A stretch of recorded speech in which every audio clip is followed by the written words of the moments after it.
लग जाता है।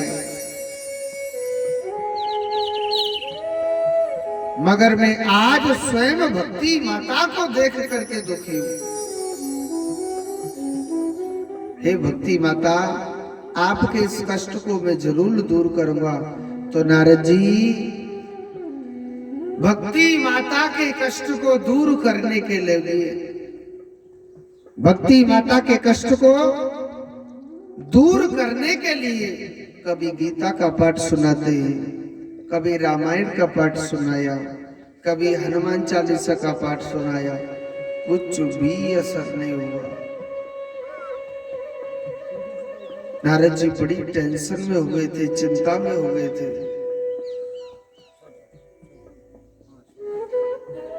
ऊपर से आकाशवाणी हुई कि नारद जी, अगर आप भक्ति माता के पुत्रों के कष्ट को दूर करना चाहते हो ना, आप सत्कर्म कीजिए। नारद जी सोचने लगे, सत्कर्म। नारद जी महाराज बड़ी चिंता में थे, टेंशन में थे। और ब्रह्मा जी के 4 बेटा है मानस पुत्र। नाम क्या है? सनक, सनंदन, सनातन और संतन कुमार। इनके पास गए और कहने लगे, नारद जी आप भक्ति माता के पुत्रों के कष्ट को दूर करो ना। महाराज भक्ति माता के पुत्रों के कष्ट को दूर करो ना। महाराज ने पूरी धरती पर घूमा, कोई भी मनुष्य प्रभु भक्ति कोई भी नहीं करता है। सब लोग हाय हाय हाय हाय में पूरी धरती लगी हुई। महाराज मैंने जमुना के किनारे वृंदावन में देखा था, एक स्त्री बैठी बैठी रो रही है। नाम है भक्ति माता, बहुत दुखी है प्रभु। महाराज मैंने भक्ति माता के पुत्रों के कष्ट को दूर करने के लिए अनन्य पाठ सुनाए, मगर कुछ भी असर नहीं हुआ। महाराज ऊपर से ये आकाशवाणी हो गई है कि आप सत्कर्म करो। महाराज सत्कर्म अब कौन सा रह गया है? तो बड़ी सुंदर बात कही कि सत्कर्म सोचकूनम ज्ञान यज्ञा स्मृतो बुधे श्रीमद्भागवत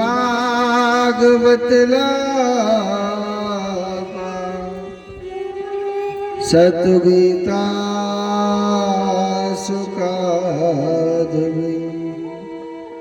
सत्कर्म में आप श्रीमद् भागवत महापुराण कराएंगे। नारद जी को हंसी आई, कहने लगे महाराज ये भागवत से क्या होगा? अरे मैंने गीता सुना दी महाराज। गीता में भगवान श्री कृष्ण अर्जुन से कहते हैं कि हे अर्जुन, सर्वधर्मान्य परित्यज्यमामेकं शरणं व्रज अहम तो सर्वपापे विमोक्ष्यामि मा शुचा। अर्थ क्या है कि जो भक्त सभी धर्म कर्मों को त्याग करके जो भगवान श्री कृष्ण की शरण लेता है, वो मुरली वाला सब पापों से मुक्त कर देता है। महाराज मैंने उस गीता का पाठ सुनाया, मगर कुछ भी असर नहीं हुआ। हे नारायण, हे सनत कुमार जी महाराज, अब आप ही बताओ ना मुझे क्या करना चाहिए? और आप कहते हैं कि भागवत कथा से उद्धार हो जाता है। महाराज आपके पास कोई प्रूफ है क्या? महाराज आपके पास कोई प्रूफ है क्या कि भागवत कथा सुनने से उद्धार हो जाता है? सनत कुमार जी थोड़ी सी मुस्कुराए और कहने लगे, हाँ है ना, मेरे पास प्रूफ है ना। क्या? कि तुम भद्रा तटे उत्तम नगरी ग्रामे तुंगभद्रा तट नदी के किनारे एक उत्तम नगर गांव था और उस गांव में एक आत्मदेव नाम के पंडित जी रहा करते थे। पंडित जी भगवान का भजन करते थे, भगवान का चिंतन करते थे। मगर सुनो, पंडित जी बड़े धर्मात्मा ब्राह्मण थे। पत्नी का नाम क्या था? सुनीता धुंधली। और सुनो, कहते हैं शास्त्रों में जैसो नाम भगवान वाकई वैसे ही गुण बना देता। नाम था धुंधली। इस पड़ोसन से लड़ना, कभी किसी पड़ोसन से झगड़ना, कभी किसी पड़ोसन से झगड़ना, कभी किसी पड़ोसन से ऐसे झगड़ती रहती थी कल्लू काकी की तरह। नाम था क्या? धुंधली। और पति देव आ जाते, हाय राम, लोटा लेकर के दरवाजे पर पूजा की थाली लेकर के खड़ी रहती थी, बड़ी सीधी बनती थी। पंडित जी भगवान का भजन करते थे, भगवान का चिंतन करते थे, मगर कहते हैं समय बड़ा बलवान होता है। समय मनुष्य को भिखारी बना देता है, राजा को भिखारी बना देता है समय, और समय भिखारी को राजा बना देता है। ये वक्त का पता नहीं चलता है। वो मुरली वाला कब किसके साथ में क्या कर देता है वो पता नहीं चलता है। पंडित जी भगवान का भजन करते थे, भगवान का चिंतन करते थे, मगर उन पंडित जी के पास एक छोटा सा दुख था। और दुख क्या था कि उनकी जो पत्नी है उन पर कोई संतान नहीं होती थी। पंडित जी बड़े दुखी रहते थे। उनके घर में एक गाय थी और गाय भी उनकी बांझ हो गई थी, बच्चा नहीं देती थी। ब्राह्मण थे, घर में तुलसी का वृक्ष भी रखते थे। देखो, हमारे हिंदू धर्म में हर घर में तुलसी का वृक्ष होना जरूरी है, और जिसके घर में तुलसी का वृक्ष नहीं है उसका घर शमशान घाट के समान माना जाता है।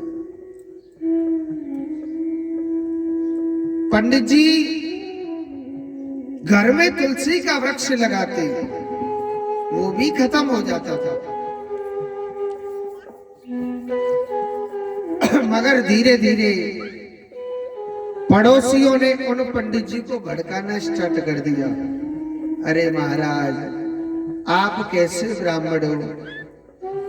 आपके घर में गौ माता तो है, मगर महाराज बांझ हो गई। धीरे धीरे दूसरा पड़ोसी आया। अरे महाराज, आप इतने बड़े भगवान के भक्त होकर के आपके घर में तुलसी का वृक्ष खत्म हो जाता है। अरे महाराज, आप इतने बड़े विप्र होकर के, ब्राह्मण होकर के महाराज, आपके घर में आपकी पत्नी पर भी कोई संतान नहीं है। पंडित जी सबके ताने सुनते थे, इस कान सुनते इस कान निकाल देते थे। अच्छा सुनो, उन पंडित जी से धीरे धीरे दुनिया वाले ऐसी नफरत करने लगे कि ऐसे ब्राह्मण का मुख देखना भी बेकार है जी, इसके तो कोई संतान भी नहीं है।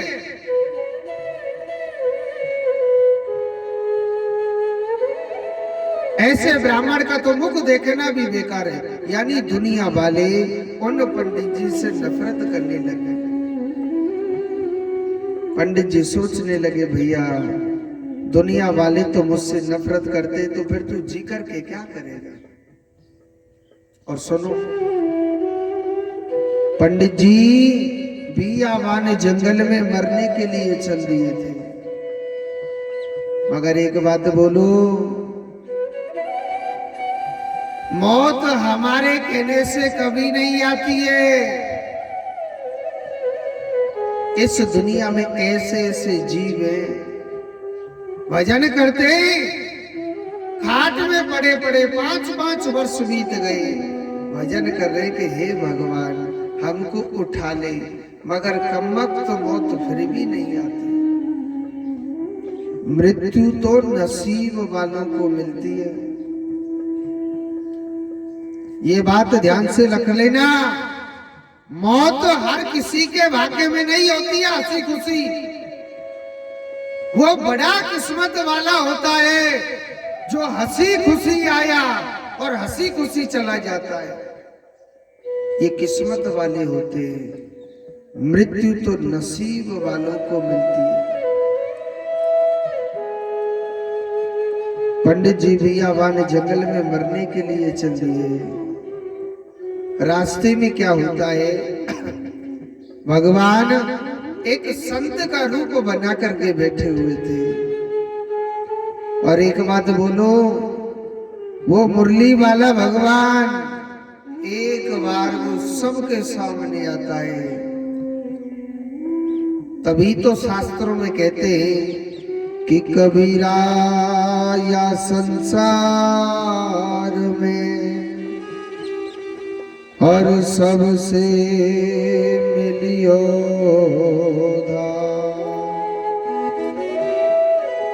ना जाने किस वेश में मेरो नारायण मिल जाए। वो मुरली वाला भगवान पता नहीं किस रूप में किसके सामने भगवान आ जाता है, ये पता नहीं चलता है। भगवान एक बार भगवान सबके सामने आते हैं। हो तेरी भोली सी सूरत सबरिया, तेरी भोली सी सूरत सबरिया मेरे दिल में बसी जा रही है। तेरी भोली सी सूरत सबरिया मेरे दिल में बसी बसी बात करता है। मेरी भोली सी सूरत सबरिया मेरे दिल में बसी जा रही है। ताली बजा दो। तेरी भोली सी वो तेरी भोली सी तेरी भोली सी सूरत सबरिया मेरे दिल में बसी जा रही है।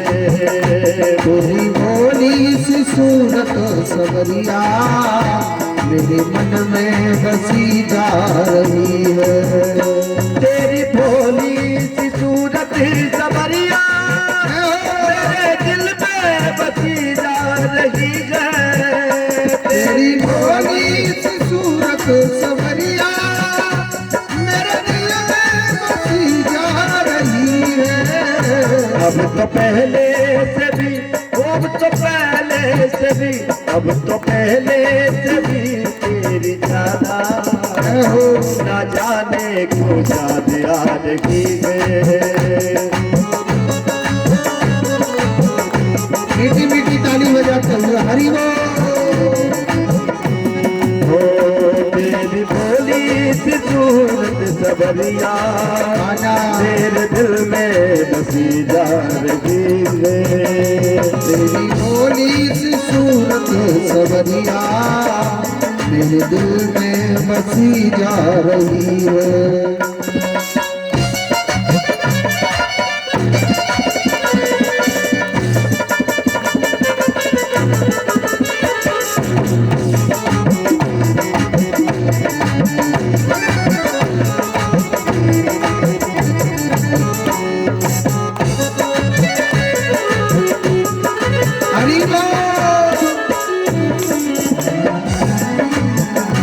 मिल भी जाओ ये रिश्ता पुराना कब लोगे बता दो ठिकाना।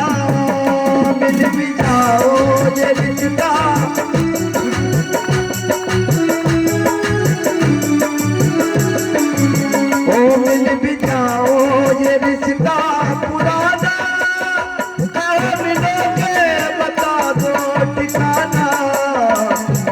नाम की, ओ तेरे नाम की, तेरे नाम की प्रिय जुगल, तेरे नाम में पैदा नहीं है, तेरे नाम में पैदा नहीं है, तेरी गोरी सी सूरत कन्हैया मेरे दिल में बसी जा रही है।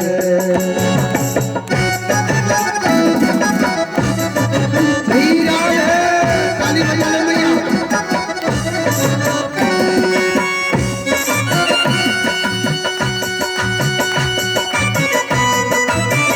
हरि बोल।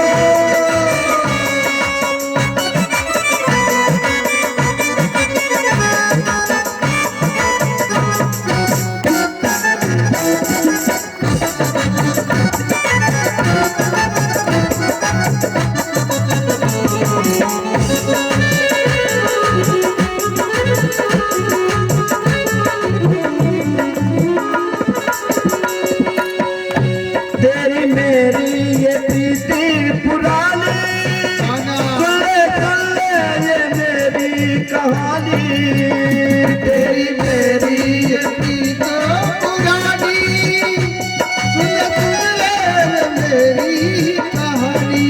ओ तेरी मेरी ये प्रीति पुरानी, सुन ले ये मेरी कहानी, तेरी जोगल, तेरी जोगल, तेरी जोगल बनी तेरी राधा, हरि बोल। तेरे नाम में डूबी जा रही है, तेरे नाम में डूबी जा रही है, तेरी प्यारी सी सूरत सबरिया, तेरी प्यारी सी सूरत सबरिया मेरे दिल में बसी जा रही है। हो तेरी भोली सी, तेरी भोली सी, तेरी भोली सी सूरत सबरिया मेरे दिल में बसी जा रही है, मेरे दिल में बसी जा रही है, तेरी भोली सी सूरत सबरिया मेरे दिल में बसी जा रही है। सावरिया सावरिया सावरिया सावरिया सावरिया सावरिया सावरिया सावरिया सावरिया सावरिया सावरिया सावरिया सावरिया सावरिया सावरिया मेरी भोली सी सूरत कन्हैया, मेरी भोली सी सूरत सबरिया मेरे दिल में बसी जा रही है, मेरे दिल में बसी जा रही है, मेरे दिल में बसी जा रही है। बोलिए कृष्ण कन्हैया लाल की। एक बार जोड़ते बोलो राधे राधे। कुछ तो बीच में ऐसे धरे चप्पलियों करके बैठे इधर कितने को दास मोड़े थे राधे राधे बोले करो पाप ना लगेगा। जोड़ते बोलो राधे राधे। तो कहते ही मेरा कन्हैया, मृत्यु हर किसी के भाग्य में नहीं होती है, हर किसी के भाग्य में नहीं मृत्यु होती है। अच्छा देखो, यही पंडित जी बियाबान जंगल में चल दिए थे, कहा मरने के लिए। मृत्यु हर किसी के भाग्य में नहीं होती है, हर किसी के नसीब में नहीं होती है। कुर्सी ले लेना। हर किसी के नसीब में नहीं होती है, भाग्यवान की किस्मत में होती है मृत्यु। पंडित जी बियाबान जंगल में मरने के लिए गए।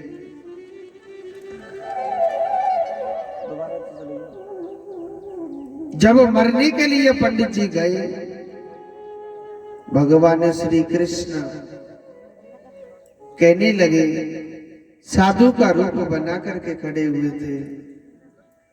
पंडित जी मरने के लिए तो आए ही थे, सोचने लगे रास्ते में संत बैठे हुए हैं, थोड़ा प्रणाम कर लेता हूं। और कहते हैं कि संतों को प्रणाम करने से जीवन धन्य हो जाता है। तो प्रणाम किया था उस ब्राह्मण ने। सोचने लगा मैं इतना दुखी तो हूं, और कहते हैं कि संतों को प्रणाम करने से जीवन धन्य हो जाता है, तो प्रणाम किया था। इसीलिए उन्होंने भगवान कहने लगे हे ब्राह्मण, क्या बात है, ऐसे लगते हैं कि आप न जाने कितने ज्ञानी ध्यानी हैं। ब्राह्मण, आप ऐसे लगते हैं न जाने कितने ज्ञानी ध्यानी हैं, मगर आपका चेहरा है ब्राह्मण बड़ा उदास है, आप दुखी से लगते हैं। हे ब्राह्मण, आपके क्या दुख है, आपके क्या कष्ट है विप्र, हमको बताइए ना। कहने लगे महाराज क्या बताऊं आपको, मैं भगवान का भजन करता हूं, भगवान का चिंतन करता हूं महाराज, मेरी पत्नी पर कोई संतान नहीं होती है प्रभु। महाराज मेरे घर में गौ माता भी है, वो भी बांझ हो गई, घर में तुलसी का वृक्ष लगाता हूं महाराज, वो भी खत्म हो जाता है। महाराज मैं प्रभु की भक्ति करता हूं, पता नहीं वो मुरली वाला भगवान क्यों नहीं सुन रहा मेरी। महाराज आप कोई ऐसी कृपा करो ना, मेरे घर में मेरी पत्नी पर महाराज कोई भी संतान होनी चाहिए महाराज, मैं बहुत दुखी हूं। वह ब्राह्मण अपनी दुख भरी बातों को भगवान के सामने सुनाने लग रहा था।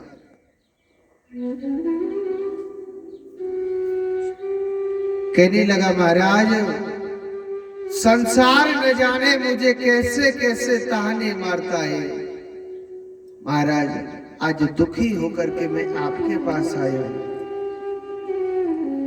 भगवान कहने लगे हे ब्राह्मण, एक जन्म की तो क्या चले, तेरे ना 7 जन्मों तक कोई संतान योग नहीं। पंडित जी तो बड़ी टेंशन में हो गए। महाराज इस जन्म में मैं इतना दुख भोग रहा हूं, क्या मुझे 7 जन्म तक दुख भोगना पड़ेगा? महाराज साधु किसे कहते हैं?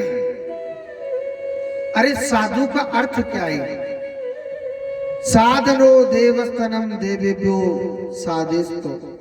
महाराज साधु कहा जाता है जो बिगड़े हुए मानव को साध देता है, बिगड़े हुए इंसान को जो साध देता है और बिगड़े हुए कार्य को जो साध देता है ना महाराज, उसे साधु कहा जाता है।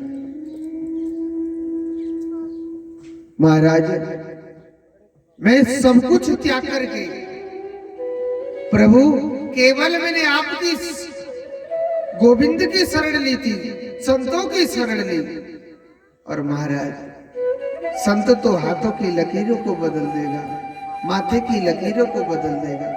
महाराज आप ऐसी कोई कृपा करो, मेरे घर में ना बेटा होना चाहिए। और सुनो, पंडित जी ने लास्ट में धमकी दे दी क्या? महाराज अगर मेरे घर में बेटा नहीं हुआ, अगर आपने कुछ कृपा नहीं करी, तो महाराज मैं अपना सर पटक पटक के, अपना सर पटक पटक के आपके चरणों में प्राण त्याग दूंगा। पंडित जी सोच रहे थे तो मरे हुए कोई आया है, अरे पहाड़ पे तो कूद के नहीं मरे तो संतन के सामने मर जा, मरना तो वो आता ही है?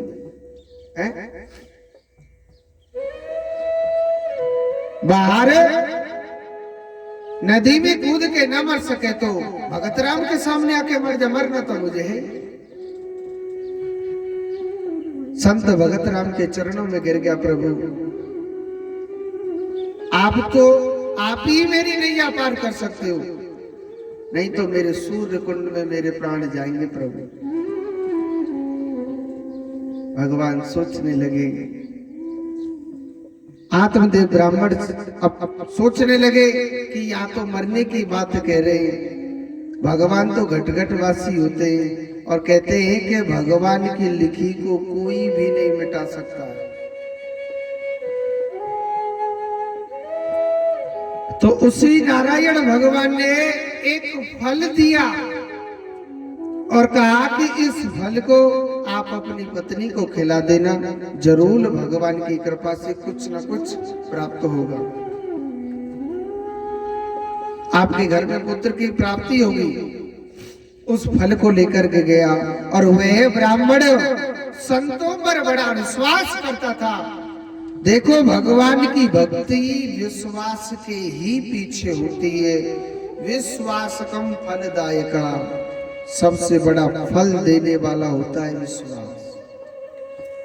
अपनी पत्नी के पास गया, बड़ा खुश होकर उस फल को लेकर के गया, कहने लगा, रे ओ देवी,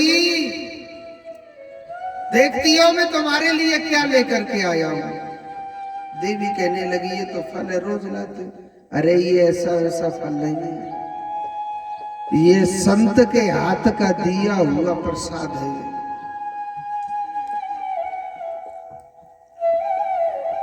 ये संत के हाथ का दिया हुआ प्रसाद है, ये ऐसा वैसा फल नहीं है।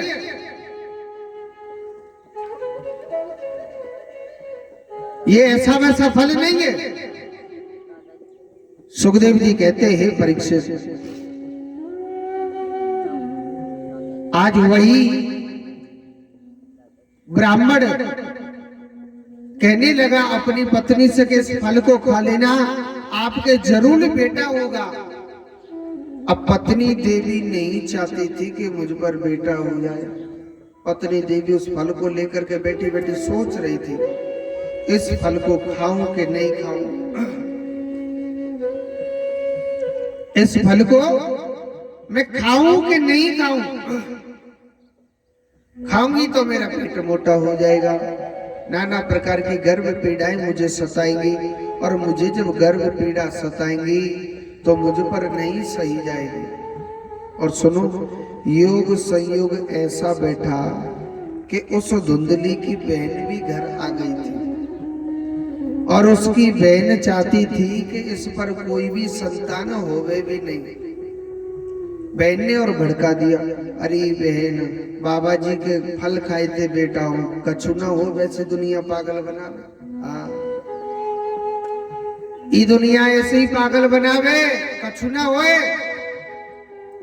अरे तो बेटा ही तो चाहिए, चिंता काहे को कर रही है, मेरे गर्भ में अभी बच्चा है, मेरे पेट में बच्चा है, इस बच्चे को तू ले ले। और मेरे पति कुछ ज्यादा बोलेंगे तो देख, तू तो है धनवान और मैं हूं गरीब, तू मेरे लिए थोड़ा सा धन दे देना, चुप देसी ना, और मेरे पति का मुंह ऑटोमेटिक बंद हो जाएगा। और अगर तू कहती है कि संतों के फल खाने से बेटा हो जाता है, तेरे घर में गाय है ना, ये भी तो बांझ है, इसको खिला के दे। दोनों ने मिलकर के क्या किया, उस फल को किसे खिला दिया, गौ माता को। अपने पेट पर मोटा सा कपड़ा बांध दिया, पति से झूठ बोलती रही कि मेरे घर में बच्चा है। उसकी बहन का 9 महीने बाद जब 9 महीने बाद बच्चा हुआ, रात में मंगवा लिया, पति से झूठ बोल दिया कि मुझ पर बेटा हुआ है। मगर एक बात बोलो, भगवान की लिखी को कोई भी नहीं मिटा सकता है। गौ माता को जब वो फल खिलाया तो 9 महीने पूरे हुए थे, गौ माता पर भी एक बेटा ही हुआ था। कान तो गैया के जैसे, गाय के जैसे, और पूरा शरीर इंसान के जैसा है। गौ से पैदा हुआ, नाम क्या रख दिया, गौकर्ण। बोलिए गौकर्ण जी महाराज की जय। धुंधली पर बेटा हुआ, आत्मदेव बड़ा खुश हो गया। सोचने लगा मेरा नाम है आत्मदेव, तो बेटे का रखूंगा परमात्मा देव। पत्नी देवी कहने लगी सुनो जी, नाना प्रकार के कष्ट मैंने झेले, नाना प्रकार के दुख मैंने झेले, और महाराज मेरा नाम है धुंधली, तो मेरे बेटे को नाम का होना चाहिए धुंधकारी। जैसो नाम वैसा ही गुण मिल गया। धीरे धीरे यही धुंधकारी बड़ा होता जा रहा है।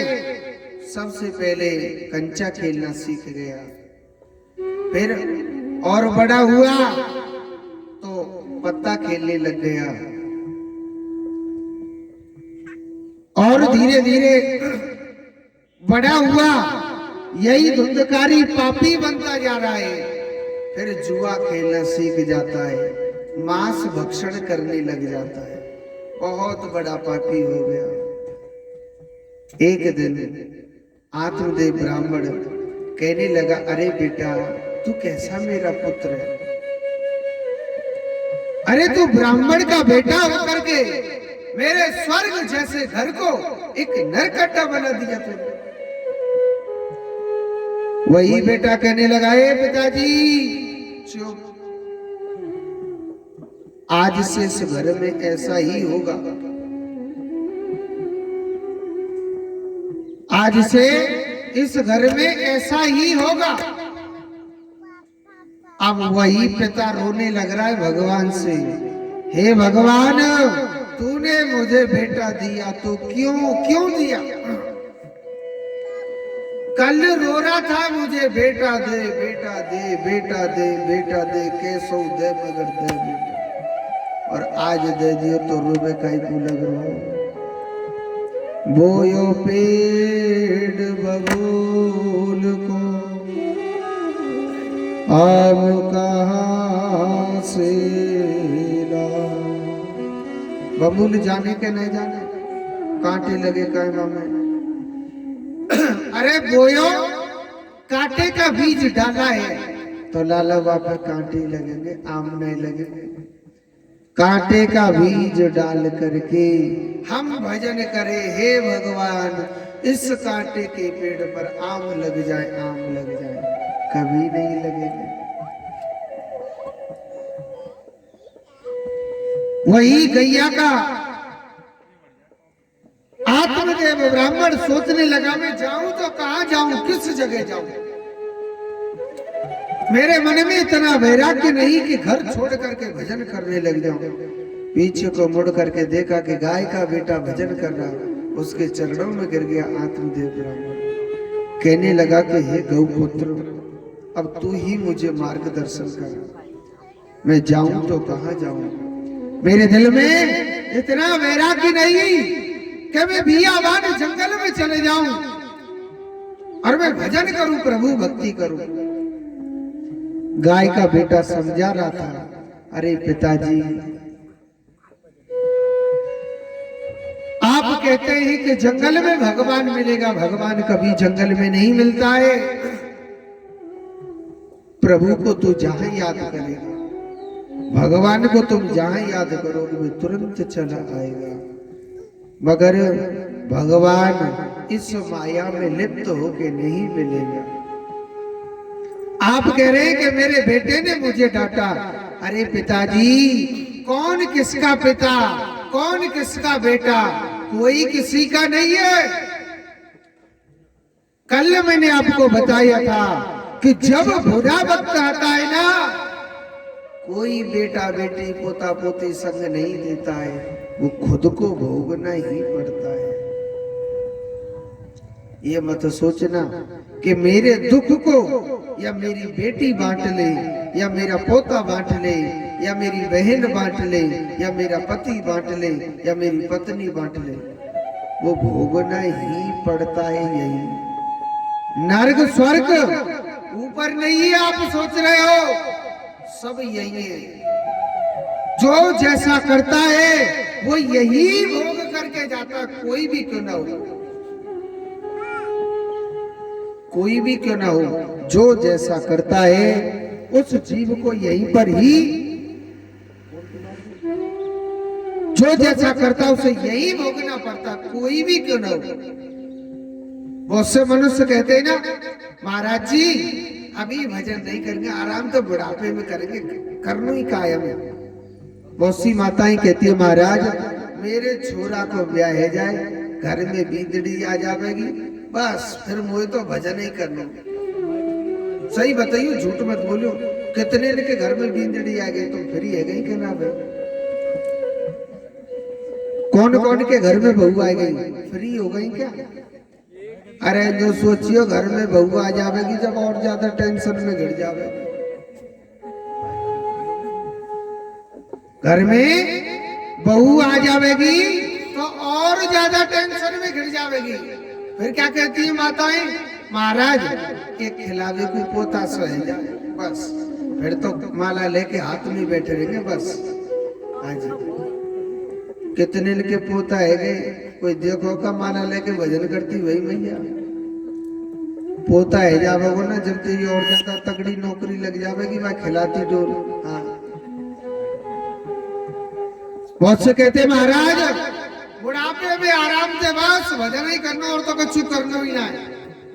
कोई बुढ़े देखेगा भजन करते भाई। बुढ़ापा पता है किसे कहते हैं?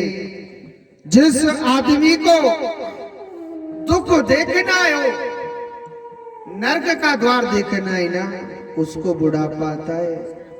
हमारे ब्रज का एक भजन है, मैं आपको सुनाता हूँ, ताली बजा दीजिए, पाप नहीं लगे। संजू जी बंद कर दो उसको। तो कहते हैं कि जाने जवानी में भजन नहीं किया, जिसने जवानी में भजन नहीं किया तो बुढ़ापे में नहीं कर सके। क्या कहिए भजन में? और नाराम नाम लीनो जय हो तेने भरी जवानी में, और तू डूब के मर जइयो का। भैया ध्यान तो सुन लीजिए, चुल्लू भर पानी में। और नाराम नाम लीनो तेने भरी जवानी में, तू डूब के मर जइयो चुल्लू भर पानी में। डूब के मर जइयो चुल्लू भर पानी में। हरि राम नाम लीनो ना प्रभु को नाम लीनो तेरे भरी जवानी में। तू डूब के मर जइयो चुल्लू भर पानी में। तू डूब के मर जा रे चुल्लू भर पानी में। हरि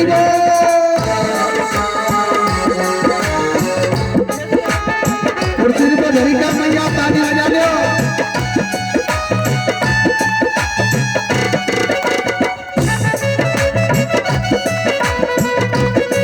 हेलो हेलो हेलो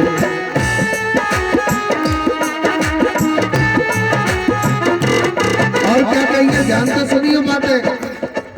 कहलायो आटी में मिल जाएगो माटी में। कहलायो आटी में मिल जाएगो माटी में। ओ गोरी मारी मैया सुन लीजिए ध्यान से। आटी जाने का चक्के में अंटी जामे पैसा धरेगा रुपया। कहलायो आटी में मिल जाएगो माटी में। कहलायो आटी में मिल जाएगो माटी में। एक दिन तेरी काया कस जाएगी काटी में। एक दिन तेरी काया कस जाएगी काटी में। पानी को बबूला है, पानी को बबूला है, पानी को बबूला है, पानी को बबूला है। मिल जाएगो पानी में।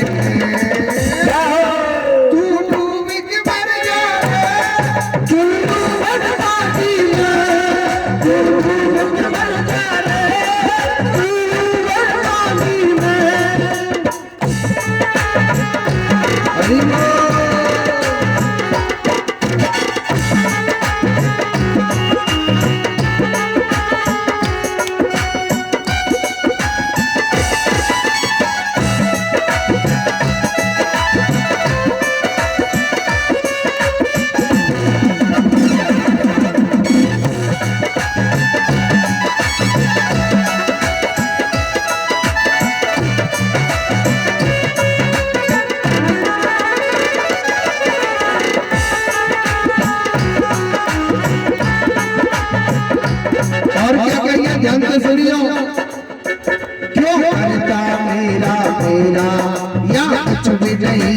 तेरा, क्यों करता मेरा मेरा, या कुछ भी नहीं है तेरा। क्यों करता मेरा या कुछ भी नहीं तेरा, क्यों करता मेरा मेरा, या कुछ भी नहीं तेरा। एक दिन होगा भैया मरघट में तेरा डेरा, एक दिन होगा भैया मरघट में तेरा डेरा। एक दिन होगा भैया मरघट में तेरा डेरा, एक दिन होगा भैया मरघट में तेरा डेरा। कछु कमा के ले जा रे, कछु कमा के ले जा रे, कछु कमा नहीं पायो, कछु कमा नहीं पायो। ऐसी जिंदगानी में तू डूब के मर जइयो, चुल्लू बाटे है, तू डूब के मर जइयो, चुल्लू बाटे है। हरि बोल।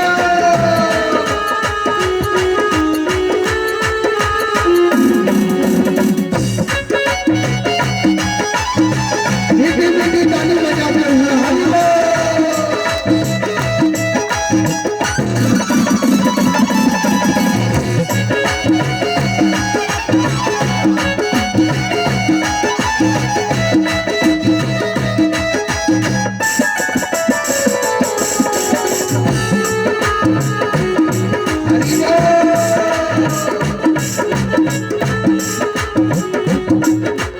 और क्या कहिए ध्यान से सुनिए भैया,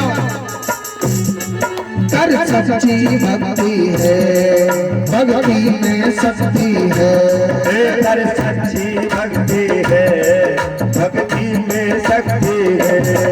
कर सच्ची भक्ति है, भक्ति में शक्ति है, कर सच्ची भक्ति है, भक्ति में शक्ति है।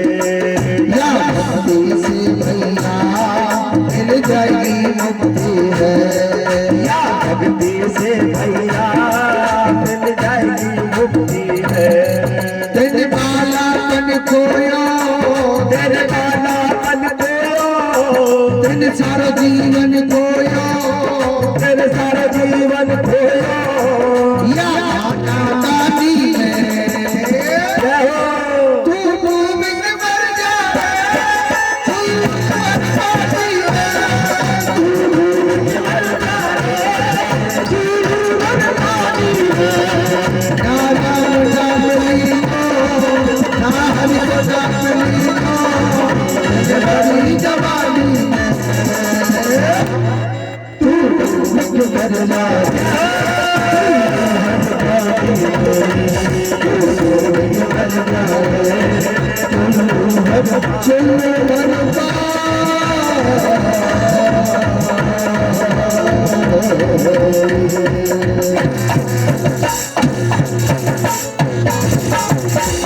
बोलिए गोविंद भगवान की जय हो।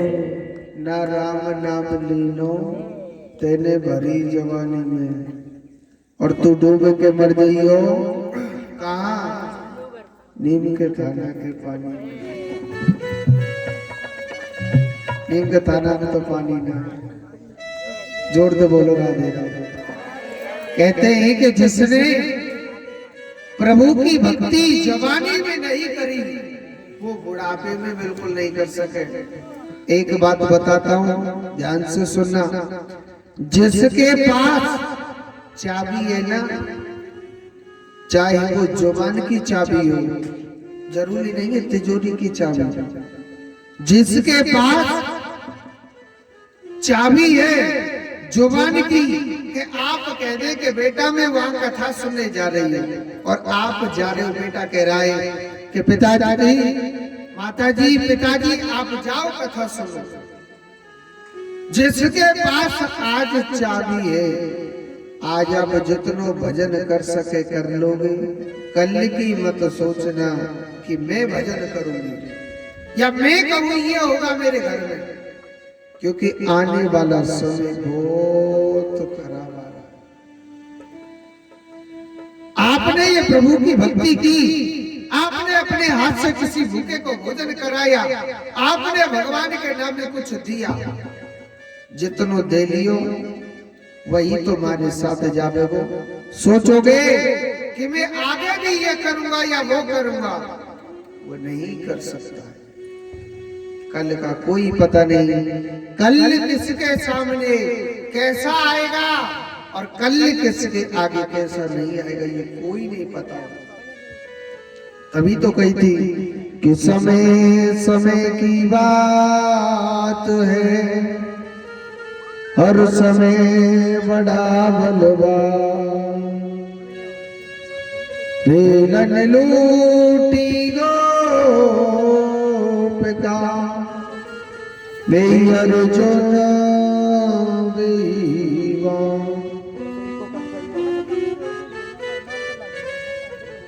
समय बड़ा बलवान होता है, समय कब किसे राजा बना दे और सब कब किस राजा को भिखारी बना देता, ये पता ही नहीं चलता है। तो आज देखो बताया कि यही आत्मदेव ब्राह्मण को जब ज्ञान हुआ, इसने भगवान की शरण ली थी। अब तो गैया के बेटा गौकर्ण ने बहुत समझाया, पिताजी आप भजन करो। अपने भाई धुंधकारी को भी समझाया था कि भैया आप भजन करिए, मगर गैया का बेटा समझा रहा था। धुंधकारी कहने लगा, रे भैया तुझे भजन अच्छा लगता है तू कर, मुझे इस भगवान पर मैं नहीं ध्यान देता, ये पाखंड मुझे नहीं करना। क्योंकि ये जब काया निरोगी होती है ना, तब हर प्राणी कहता है कहीं भगवान किसी ने देखा भी, सब यही गाड़ी चल रही है। और जब भगवान एक रोग की दवाई डाले ना तेरे शरीर में, रोग डाल देता है, फिर कितनों दवाई ले ले जाओ, कितनों डॉक्टरों के पास घूम लेना, कितनों कचो कर ले जाओ, वो तो भोगना ही पड़ेगा, कोई भी करना। वही इंसान को फिर भोगना पड़ेगा, कोई भी क्यों ना हो। जैसा करता है वैसा जीव को भोगना ही पड़ता है। जोर से बोलो, एक बार और बोलना पड़ेगा। देखो एक बात बोलू माता, एक बात मैं छोटी सी बताता हूं। कहते हैं जिता श्वासो जिता संगो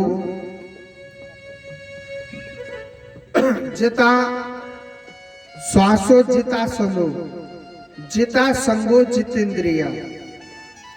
कथा सुनने से पहले चार बातों का ध्यान रखना चाहिए। जिता श्वास, जो हमारी श्वास चलती है ना, इसको जीतना चाहिए। कैसे? जितनी श्वास चलती है आप जितना बन सके मुंह से ऐसे बोला करो, हरे कृष्ण हरे राम, हरे कृष्ण हरे राम, हरे कृष्ण हरे राम। अच्छा सुनो, आप जितना बोलोगे आपका जो फायदा रहेगा, मुंह को चुनाव। जिता श्वासो, अपनी श्वास को जीतना चाहिए। दूसरा शब्द है जितासनो। जितासनो माने अपने आसन को जीतना चाहिए। अब जैसे ये दो माता जी ऐसे पैर दिखा रही है भगवान को कि भगवान जी देखो मेरे पैर कितने सुंदर है, ऐसे नहीं दिखाने चाहिए। ऐसे जितनी बन सके ऐसे सुखासन लगाना चाहिए। अगर पैर दुख जाते हैं तो ऐसे सहारों ले ले करो, इतराबे को इतराबो हो जाए, अपना काम में निकल जाता है। ठीक है? हाँ। और ऐसे भी नहीं बैठना चाहिए, बहुत से आदमी ऐसे बैठ जाते हैं। जिसको दुख चाहिए ना उसे ऐसे बैठना चाहिए। ठीक है? अपने आसन को जीतना चाहिए। दूसरा शब्द क्या? तीसरा, जिता संगो जितेंद्रिय। संगो माने अपनी संगति को जीतना चाहिए। आप अच्छे लोगों में बैठोगे, अच्छे विचार आएंगे, अच्छी सोच बनेगी। और गलत लोगों में बैठोगे तो मन में, हृदय में गलत भाव उत्पन्न होता है। और जितेंद्रिय, इंद्रिय माने अपना मन, डायरेक्ट कन्हैया से कांटेक्ट होना चाहिए।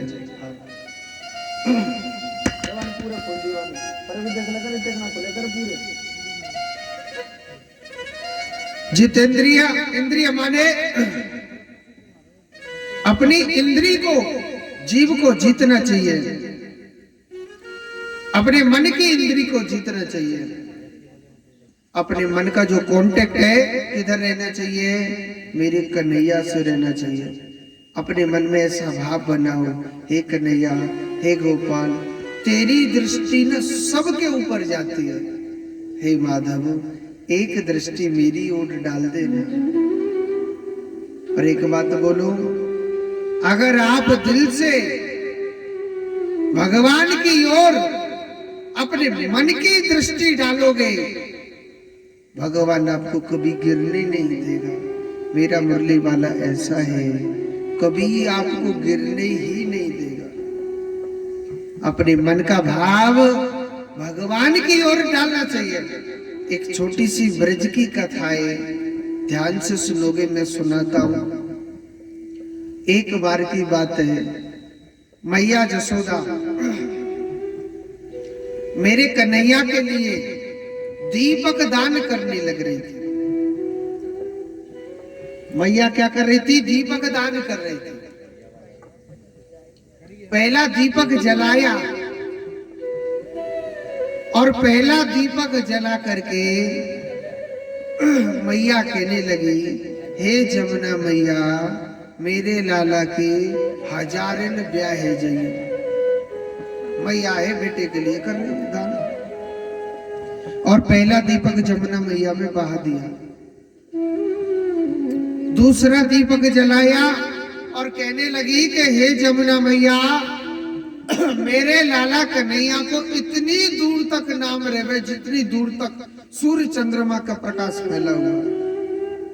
और दूसरो दीपक दान कर दियो। मैया ने कहा करो तीसरो दीपक जलाया। और लाला जी पतो क्या कर रहे? उन दीपकन ने पकड़ पकड़ के किनारे पे लगा रहा। मैया बड़ी जोर को गुस्सा है और एक जोर से थप्पड़ लगाए, चौकीदारी के कन्हैया, मैं तेरी खुशी के मारे इन दीपकन ने बहावे लग रहे, तू किनारे पे काहे क्यों लगा रो?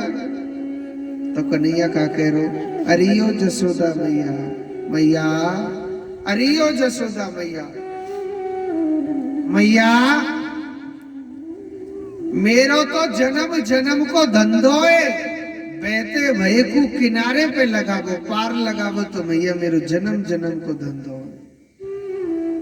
जसोदा मैया कह रही, कान्हा एक बात बता, या जमुना में लाखों करोड़ों दीपक रोज बहते, तू कौन कौन ही लगावे को पार? तो कन्हैया ने पता क्या बात बोली, मैया वैसे तो इस जमुना में लाखों दीपक बहते मैं कभी नहीं देखता हूं, मगर मैया जो मेरी आंखन के सामने आएगा तो मैया उसे मैं बहने नहीं देता हूं, उसे पार ही लगा के छोड़ता हूं। उसी प्रकार जो भगवान की नजरों के आगे आ जाता है, कथा सुनते हो ऐसा भाव बनाओ, हे गोपाल करोड़ों दीपकों की तरह मैं भी एक तेरा दीपक हूँ। हे कृष्ण तेरी नजरिया न जाने कितने लाखों करोड़ों मनुष्यों को देखता है, कान्हा एक दृष्टि मेरी ओर भी डाल देना। और एक बात बोलो, अगर मेरे कन्हैया की, मेरे गोविंद की दृष्टि एक बार तुम्हारे ऊपर पड़ गई ना, वो भव सागर से पार लगाई। भगवान कभी बहने नहीं देगा, वो पार लगा के छोड़ेगा। कथा में बैठते हो तो ये मन में भाव बनाना चाहिए। आज देखो आत्मदेव ब्राह्मण भगवान में लिप्त हो गए थे, भजन में लिप्त हो गए थे, अब अकेला धुंधकारी रहने लगा। एक दिन धुंधकारी जुआ खेलता था, जब सारा धन जुए में हार गया था, सारा धन जब जुए में हार गया था, जब सारा धन जुए में हार गया था, तो जब सारा धन जुए में हार जाता है, तो यही धुंधकारी एक दिन जलती हुई लकड़ी ली और अपनी माँ का पल्लू पकड़ लिया और कहने लगा, माँ मेरे लिए धन दो, और अगर आपने नहीं दिया तो इस जलती हुई लकड़ी से आपको मारूंगा। माँ ने झूठ बोली, बेटा मैं तेरे लिए आज तो नहीं कल के दिन धन दूंगी। माँ ने झूठ का सहारा लिया और मैया ने कहा, करो अपनी रात्रि के समय अपने प्राण उस कुएं में त्याग दिए थे। अब तो अकेला धुंधकारी लेने लग गया, 5-5 वैश्याओं की संगति करने लग गया। एक दिन वैश्या सोचने लगी कि ये धुंधकारी पाप करता है, चोरी करता है, अधर्म अत्याचार करता है, ऐसो कर लो चाहिए, न रहेगा बांस तो न बजेगी बांसुरी, इस धुंधकारी को ही मार दो। और रात्रि के समय सोते हुए धुंधकारी को जलते हुए अंगारों से उसे खत्म कर दिया था। इसी धुंधकारी को प्रेत योनि मिली थी। क्या मिली थी? प्रेत योनि। इसी धुंधकारी को जब प्रेत योनि मिली, तो आज देखो, जब इस धुंधकारी को प्रेत योनि मिली, इसके उद्धार के लिए श्रीमद् भागवत कथा कराई थी। और भागवत कथा में कहते हैं कि भागवत कथा की जितनी दूर दूर तक आवाज जाती है, उतनी उतनी जगह पवित्र हो जाती है। 7 गांठ के बांस में धुंधकारी प्रवेश कर गया। पहले दिन की कथा हुई, पहली ग्रंथि फट गई। दूसरे दिन की कथा हुई, दूसरी ग्रंथि फट गई। ऐसे 7 दिन की कथा हुई, 7 ग्रंथियां फटी। धुंधकारी जी महाराज बड़े सुंदर बन के निकले थे, बड़े सुंदर बन करके निकले थे, क्योंकि धुंधकारी संत का प्रसाद नहीं था, उसकी बहन का पुत्र था। भगत राम ने तो फल दिया था कि भगवान का भक्त पैदा होगा, मगर यहां भक्त तो गौ माता कैसे पैदा हुआ था। और इधर धुंधकारी यही, जब कथा सुन करके जब बाहर आया तो बड़ा सौंदर्य रूप था। ऊपर से मेहमान आया, बिठा के ले चलने लगा। सब लोग कहने लगे, महाराज 1 मिनट रुको। मैंने बोलो। भाई महाराज, आप कहते हैं कि कथा सुनने से, भागवत कथा सुनने से उद्धार हो जाता है, तो अकेले धुंधकारी का क्यों उद्धार हुआ? हमारी कथा तो सबने सुनी थी। तो भगवान के दूत कहने लगे, भगवान कहने लगे, महाराज कथा सुनने वाले ना 3 प्रकार के होते हैं। कितने प्रकार के?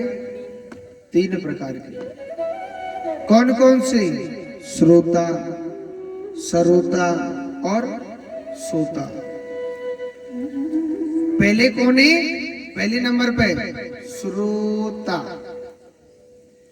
श्रोता किसे कहते हैं? कि इस कथा का समय है 1 बजे से 4 बजे तक का। जो सच्चा कथा सुनने वाला होगा ना, वो 1:45 बजे आके पंडाल में बैठ जाएगा। जो सच्चा कथा सुनने वाला होगा, वो 1:45 बजे पंडाल में आके बैठ जाएगा और 4 बजे तक भगवान की कथा को सुनेगा। और जो कथा सुन करके जो मनन करता है, जो चिंतन करता है, उसे क्या कहते हैं? श्रोता। दूसरे नंबर पे कौन है? सरोता। कथा सुनने के लिए तो आ जाएंगे, मगर यहाँ कमी ढूंढेंगे। कमी क्या है? फलानी कथा में तो खूब समोसा रसगुल्ला बट रहे थे, इधर तो जूस भी नहीं बट रहा। चलो कथा तो ठीक चल रही है। अरे कथा तो चलो ठीक है, बढ़िया चल रही है, मगर यहाँ ये व्यवस्था नहीं है। फलानी कथा में तो ऐसी व्यवस्था थी, फलानी कथा में तो रसगुल्ले बट रहे थे, इस कथा में तो फीको पानी मिल रहा, चीनी डाल के तो दे ही नहीं रहे। चलो ठीक है कथा, यानी तर्क वितर्क निकालेगा, कमी ढूंढेगा। फलानी जगह ये हुआ, यहाँ हो नहीं रहा, फलानी जगह तो ये हुआ था, यहाँ तो हुआ ही नहीं।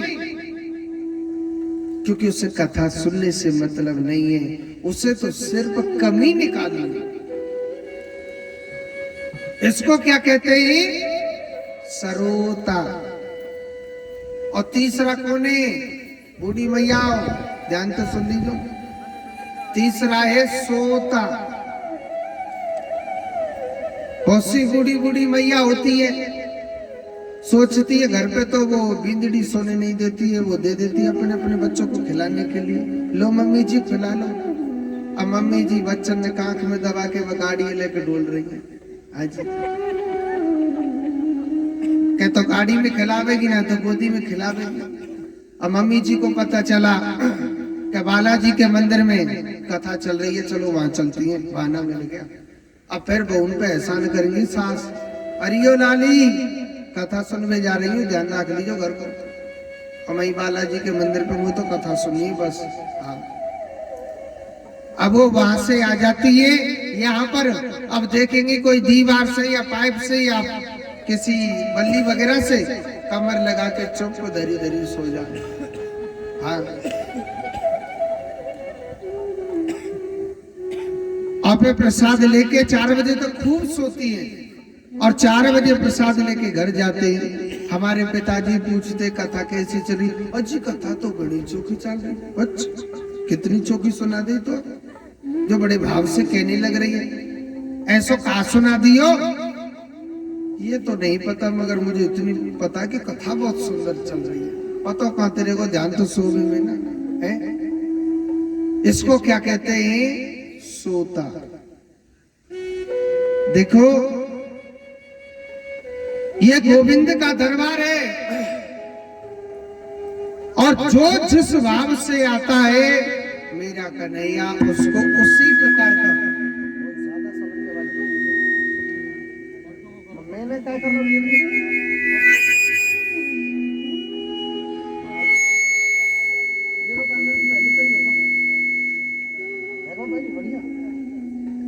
जो जिस भाव से आता है उसको उसी प्रकार का फल मिलता है।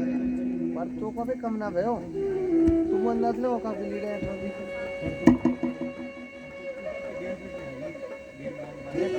ले रहे हो? हेलो हेलो ये पीरे से लीड कौन के दिखना रो कितने ज्यादा? राधे राधे, मोटी आवाज आ रही है। राधे, जय जय राधे, जय राधे।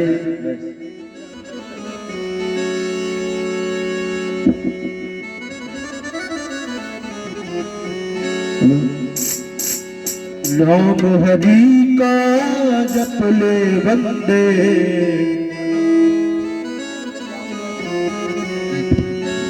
नाम हरि का जप ले बंदे, फिर पीछे पछताएगा। हाय नाम प्रभु का जप ले बंदे, फिर पीछे पछताएगा।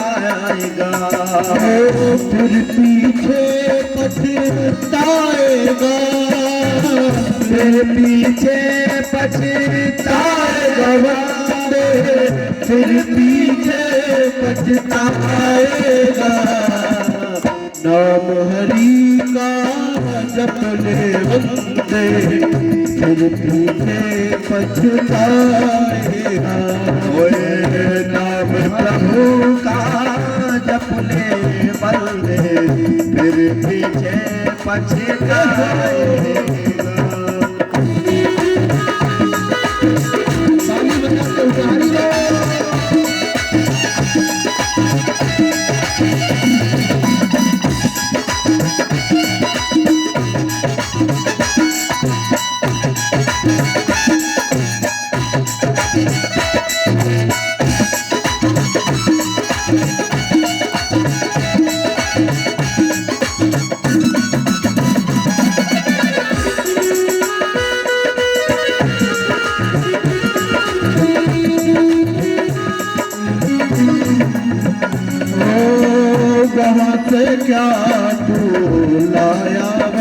दे वहाँ से क्या तू लाया बल्ले यहाँ से क्या ले जाएगा यहाँ से क्या ले जाएगा मुट्ठी बांधे आया जग में मुट्ठी बांधे आया जग में हाथ पसारे जाएगा नाम हरि का जपने बंदे फिर पीछे पछताएगा ओए नाम प्रभु का जपने बंदे फिर पीछे पछताएगा बोलो राम राम राम बोलो राम राम राम बोलो राम राम राम बोलो राम राम राम बोलो राम राम बोलो राम राम राम बोलो राम राम राम बोलो राम राम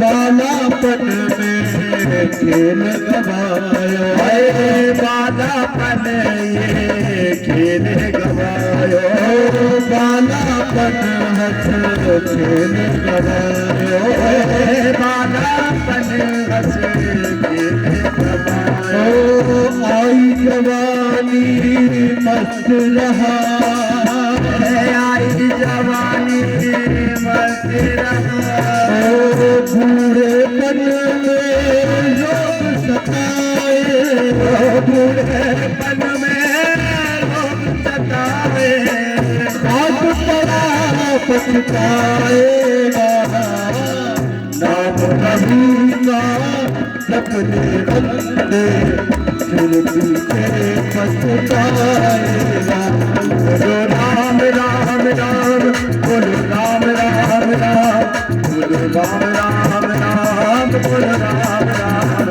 बोलो राम राम राम बोलो राम राम राम बोलो राम राम राम बोलो राम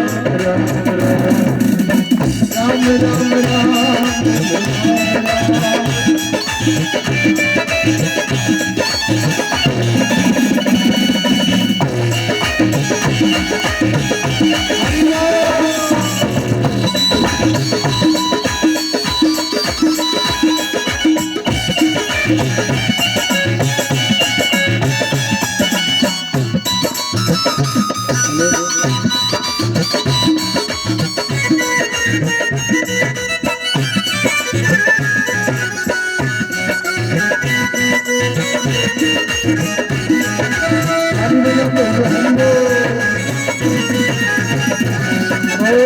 जपना है तो जपले बंदे जपना है तो जपले बंदे आखिर में मिट जाएगा आखिर में मिट जाएगा कह तो कबीर सुनो भाई साधु कहते कबीर सुनो भाई साधु कहते कबीर सुनो भाई साधु करनी का फल पाएगा नाम हरि का जपने बंदे फिर पीछे पछताएगा नाम प्रभु मेरे पीछे पछताएगा सभी पल के राम राम राम राम राम राम राम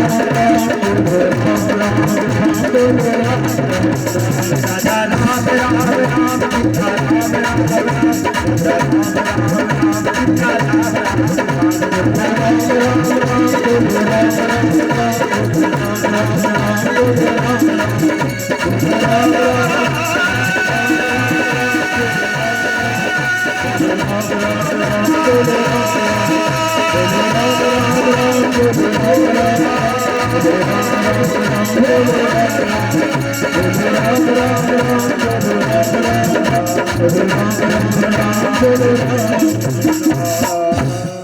बोलिए गोविंद भगवान की जय। ये नीचे में लग रहा है मेरे जो भी आवाज ना खुल रही नीचे में लग रहा है मेरे आवाज खोल दे मतलब खुल कर देता है। एक बार जोर से बोलो राधे राधे। तो इधर को श्री सुखदेव जी महाराज नारद जी कहते हैं, इसी जब धुंधकारी का कथा सुना करके, जब भगवान की कथा सुना करके इनको जब उद्धार किया था, कथा का प्रकट किस प्रकार होता है कि सूक माने तोता, थोड़ी आवाज और खोलने मशीन पे तो बढ़ा ले इनमें सबर ने कम कर दिए तो सूक माने तोता। एक तोता वैकुंठ लोक पर रहा करता था। किशोरी राधा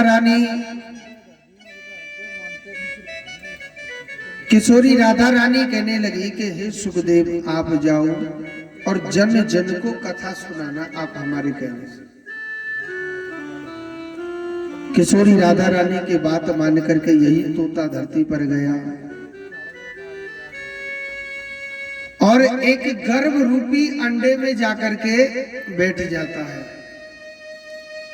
मगर कहते हैं इनको तो कोई प्रकट करवाने वाला चाहिए ना, इनको कोई प्रकट करवाने वाला चाहिए। तो प्रकट करवाने के लिए सबसे पहले नारद जी जाते हैं, लीला दिखाते हैं। और सुनो, नारद जी ऐसे संत हैं, चाहे जिसमें लड़ाई करवा दे और चाहे जिसमें राजीनामा करा देते। तो नारद जी महाराज सीधे कहां जा रहे हैं? भगवान भोलेनाथ के द्वार पर जा रहे हैं। नारद जी सोचने लगे, भैया हमने सबकी लड़ाई करवा दी, मगर कबू भोले बाबा और पार्वती मैया की लड़ाई नहीं करवाई। तो पहल कार्य में है कि नारद जी सीधे चल दिए थे और भगवान देखने लगे कि हमारे भगवान भोलेनाथ कहाँ पर है। मनुष्य के द्वार पर भी गई थे, देखा था कि यहाँ शायद भोलेनाथ बैठे हों, बूटी लगाई थी। प्रताप के भी पास गई, वहां पर भी नहीं मिले और सीधे कहाँ पहुंच गए? कैलाश पर्वत पर पहुंच गए थे। देखा कि भोले बाबा ने भांग को गोला डाल के नहीं, भगवान को मालूम था यहाँ कौन भक्त आने वाला है। तो पहले प्रताप के पास से मंगवा ले, मोटो सा भांग को गोला मंगवा लिया अपने भक्त के द्वार से और भांग का गोला डाल के भगवान भोलेनाथ आंख बंद करके समाधि पर बैठे हुए। नारद जी गए, किस लिए गए थे? कि भोले बाबा और पार्वती मैया की हम लड़ाई करवाएंगे। नारद जी गए, कहने लगे बाबा, अरे ओ बाबा प्रणाम करता हूं। बाबा हो तो बोले, बाबा तो भांग के गोला खाए के आंख बंद करके और सुन लो बैठे अमल कर रहे भगवान भोलेनाथ, भक्ति में बैठे हुए। और शास्त्रों में कही है कि भजन करे या भोजन करते हैं तो बीच में किसी को बोलना भी नहीं चाहिए, नहीं तो दोष लगता है, और खड़ा भी नहीं होना चाहिए। अब नारद जी सोचने लगे, भैया बाबा भोलेनाथ भजन करने लग रहे हैं तो हमारी लड़ाई कैंसिल हो जाएगी। चलो कोई बात नहीं, माता जी से मिलके चले जाते, बाद में लड़ाई करवा लेंगे। तो सीधे गए कहाँ? पार्वती माता के पास। पार्वती माता को प्रणाम किया। पार्वती माता नारद जी को गुरु मानती थी। नारद जी को देखा था, पार्वती माता बड़ी प्रसन्न हो गई। अरे प्रभु, आप जैसे संत हमारे द्वार पर चल के आए, प्रभु हमारा जीवन धन्य हो गया। नारद जी आइए ना, बैठो। एक गिलास दूध और 4 लड्डू रख दिए खावे को। महाराज पाओ। नारद जी दूध भी पी रहे, लड्डू भी खाने लग रहे। पार्वती माता कहने लगी, महाराज पहले आप रोज आते थे, आजकल आपने आना जाना सब कुछ बंद कर दिया, क्या बात है? नारद जी कहने लगे, माता क्या बताएं, सब दुनिया मतलब की है। किसी के भी द्वार पर जाओ, सब स्वार्थ गए। एक बात बोलूं, नारद जी दुनिया की बुराई करते हैं और पार्वती माता अपने पति की बड़ी बड़ाई कर रही थी। महाराज हमारे पति तो इतने अच्छे हैं, इतने अच्छे महाराज, मैं तो कुछ बोल भी नहीं सकती। अच्छा बन क्या? नारद जी सोचने लगे, मैं दुनिया की बुराई कर रहा हूं और पार्वती माता अपने पति की बड़ी बड़ाई कर रही है, कछु न कछु तो दार में कार हो। नारद जी कहने लगे, माता आपसे बाबा भोलेनाथ प्रेम करते? मैंने महाराज बहुत ज्यादा। मैंने कितनों? पूछनी तो चाहिए, कितनों प्रेम कर दे? इतनों के इतनों के इतनों के इतनों कितनों। पार्वती माता कहने लगी, महाराज मेरे पति मुझसे इतना प्रेम करते हैं, शास्त्रों में कहते हैं ना, गुरुजी जो कान में गुरु मंत्र देते हैं ना, वो पत्नी तक को नहीं बताना चाहिए। महाराज मेरा पति तो इतना भोला है कि सबसे पहले मुझे ही बता दिया। नारद जी कहने लगे, मैया ये गुरु मंत्र बता दिए तो सब कुछ चुनाए बताए? वह नहीं महाराज सब कुछ बता देते। अच्छा बन गया। नारद जी कहने लगे, मैया फिर तो आपको ये भी पता होगा, जो बाबा भोलेनाथ के गले में जो मुंडों की माला है वो किसके नाम की है? पार्वती माता कहने लगी, महाराज प्रेम तो घणों ही करते, मगर ये तो कभी नहीं बताया। नारद जी कहने लगे, मैया फिर क्या आपसे खाक प्रेम करते? अरे मैया हमने तोते पहले कह दी, दुनिया मतलब की है तो मतलब की है, और बाबा भोलेनाथ तो बहुत ज्यादा मतलबी है। 24 घंटे जो मुंडों की माला पहन के रहते, आपको ये नहीं पता? मैया बाबा भोलेनाथ ना जो भस्मी लगाते हैं ना चिता की, वो भी किसी और के नाम की लगाते।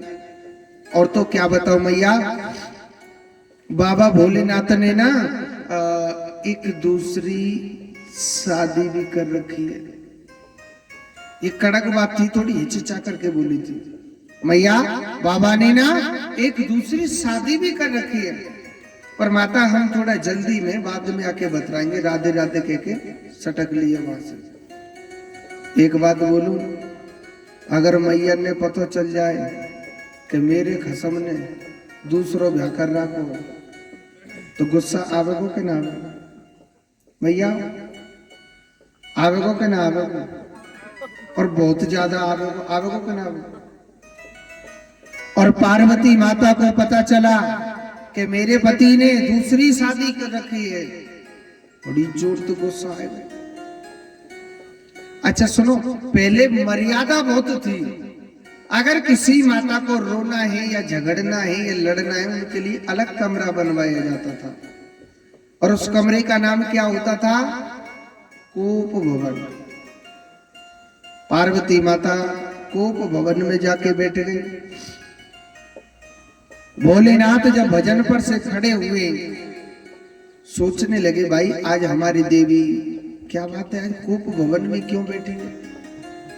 हमारी तो कोई लड़ाई भी नहीं हुई, आज हमारी देवी कोप भवन में क्यों जाकर के बैठी हुई है? भगवान भोलेनाथ पार्वती माता के पास गए, कोप भवन में गए थे तो कहने लगे भगवान भोलेनाथ के, हे देवी क्या बात है, हमको बताओ ना देवी क्या बात है?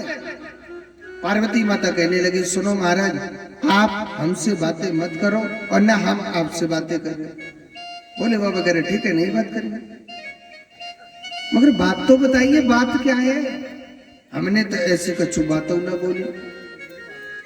पार्वती माता कहने लगी, मैंने बोल दिया ना, आप हमसे मत बोलो और ना हम आपसे बोल रहे। भोले बाबा जोजरो लाला कछु न कछु तो दार में कारो। आंख बंद करके दिव्य दृष्टि से देखी तो पूरी दारे कारी पड़ी है। कैसे? वहां तो संत नारद जी भी आए हुए हैं। तो भोले बाबा पार्वती माता से कहने लगे, हे देवी, मैं आपसे सिर्फ एक बात पूछ रहा हूं, क्या संत नारद जी आए थे क्या यहाँ पर? पार्वती माता कहने लगी, हाँ यहाँ आए थे। भोले बाबा कहने लगा, फिर तो अड्डा कोई कसूर नहीं है जी।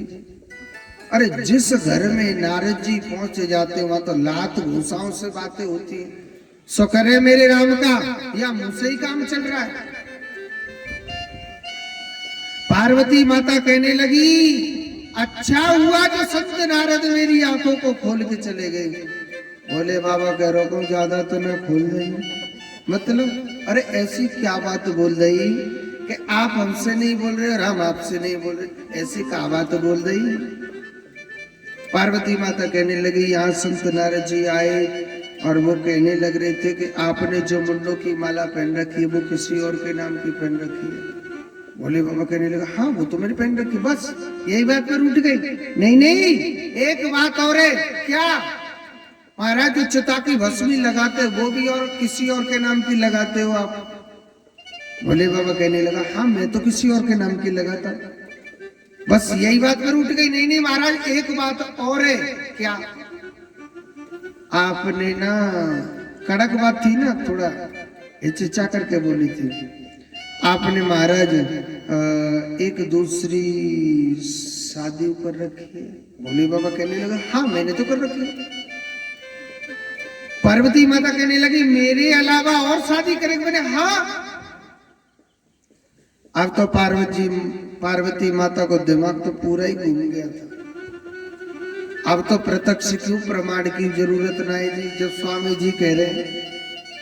अब तो पार्वती माता बड़ी जोर से गुस्सा है गई। भोले बाबा कहने लगे, देवी ये तो पूछ के शादी किससे कर रखी है? अरे कभी तो सती का रूप धारण करती है, कभी तो कात्यायनी रूप धारण करती है, कभी सतचंडी रूप धारण करती है। मैंने हर रूप में तुझसे विवाह रचाया और जिन जिन रूपों को तू छोड़ती हुई आई, मैंने एक एक मुंड काट के मैंने अपनी माला में पिरो लिया था। और देवी चिता की भस्मी का और के नाम की ना, सिर्फ तेरे नाम की ही लगाता। मैं किसी और के नाम की चिता की भस्मी नहीं लगाता हूं, सिर्फ केवल तेरे नाम की लगाता हूं। पार्वती माता कहने लगी, महाराज चलो ठीक है, आप कहते हो कि मेरे ही नाम के मुंडे मेरे नाम की भगवती है और मुझसे ही ब्याह करो तुमने, ठीक है। मैं तो तुम्हारे लिए इतनी बार मर गई, तुमने ऐसी कौन सी जड़ी बूटी पीस के खा ली महाराज जो तुम्हें मौत क्यों नहीं आती है? ऐसी कौन सी पुड़िया घोर के पी ली महाराज जो आपको मृत्यु क्यों नहीं आती है? मैं ही क्यों मरती हूँ? भोले बाबा कहने लगा, हाँ ये पूछ सकती है। भोले बाबा कहने लगे, मैंने ब्रज के एक संत थे रतन जी महाराज, उनके आश्रम में जाकर के मैंने अमर कथा सुनी थी। वो संत और हम अमर हो चुके हैं, तो मैंने अमर कथा सुनी है और मुझे मृत्यु निकट नहीं आती है। तो भोले बाबा कहने लगे, भोले बाबा से पार्वती मैया कहने लगी, महाराज वह जड़ी बूटी हमें खवा दो, उस अमर कथा को मुझे भी सुना दो।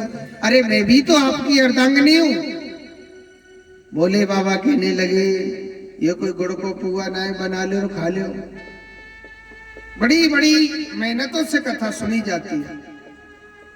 अब तो पार्वती माता जिद पड़ गई थी, नहीं महाराज मुझे सुनाइए। तो भोले बाबा ने कहा, करो कैलाश पर्वत पर एक गुफा थी और कैलाश पर्वत पर एक गुफा थी और वहां पर भगवान भोलेनाथ पार्वती माता को अमर कथा सुनाने लग रहे। भगवान भोलेनाथ मोरी का नाम लेकर के अमर कथा सुना रहे कि हे पार्वती, मैं जब कथा सुनाता हूं तो अपने नेत्रों को बंद कर लेता हूं, मगर आप हुंकारा जरूर भरते रहना। तो भोले बाबा आज अमर कथा सुना रहे और पार्वती माता हुंकारा भरने लग रही है। कथा को चलते चलते 1 दिन हो गया, 2 दिन हो गया, 4 दिन हो गया। चौथे दिन क्या होता है कि भगवान का अवतार होता है। ठंडी ठंडी हवा चल रही थी और पार्वती माता को निंद्रा देवी ने जकड़ लिया था। पार्वती माता ने निंद्रा देवी को जकड़ लिया था और पार्वती माता सो जाती है। और उस कथा को जो अंडा में तोता था, गर्भ रूपी अंडे में, तप के कारण फट गया। चौथे दिन भगवान का अवतार होता है तो वह पंछी बाहर आ गया। उस पंछी ने हुंकारा भरा। पूरी कथा को उस तोता ने सुना था। ये कथा पार्वती की किस्मत में नहीं थी। कल बताया था कि भगवान की कथा हर कोई नहीं सुनता है। वो बड़ा किस्मत वाला होता है जो कथा सुनता है। अगर आपकी पूरी कॉलोनी आ जाए कथा सुनने के लिए या बैठने के लिए, इतनी सी जगह नहीं बचेगी। क्यों नहीं आई? क्योंकि ये कथा आपकी ही किस्मत में है। कथा ये मत सोचना कि मैं कथा सुनने आई या मैं कथा सुन रहा हूं या मैंने अपनी ड्यूटी छोड़ दी या मैंने ये कर दिया। कथा मेरे गोपाल की कृपा जब होती है ना, भागवत कथा के पहले पन्ने पर लिखा हुआ है कि भाग्यो उदेन बहु जन्म समर जतेन सत्संगम चलते पुरुषो यदा वे।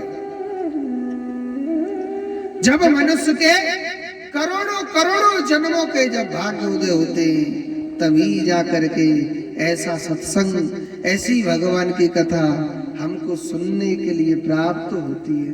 वो बड़ा नसीब वाला होता है। माताओं, थोड़ी देर पहले बताया, आज तुम्हारे हाथ जो चाबी जुबान की है कि मैं कथा सुन रही हूं और आप सुन रहे हैं, यही साथ जाएगा, अन्यथा कुछ भी साथ नहीं जाएगा। भगवान भोलेनाथ ने अपने नेत्र खोले तो देखा था कि पंछी कथा सुन रहा है। भोले बाबा ने मारने के लिए त्रिशूल उठाया तो तुरंत वह पंछी उड़ जाता है। भोले बाबा उस पंछी के पीछे पीछे दौड़े दौड़े जा रहे, अरे अरे पकड़ो पकड़ो, चोर जो मेरे ज्ञान को चुरा करके ले जा रहा है। पकड़ो पकड़ो, चोर मेरे ज्ञान को चुरा करके ले जा रहा है। और आज देखो भगवान भोलेनाथ पीछे पीछे जा रहे हैं, तोता आगे आगे उड़ रहा है। और उड़ता हुआ तोता कहां पहुंच गया? बद्री का आश्रम। व्यास जी महाराज की पत्नी अपने केसों को यानी अपने बालों को सुखाने लग रही थी। उसको जमाई आई थी। जमाई जानते हो, मुंह को फाड़ते हो बात से लेते।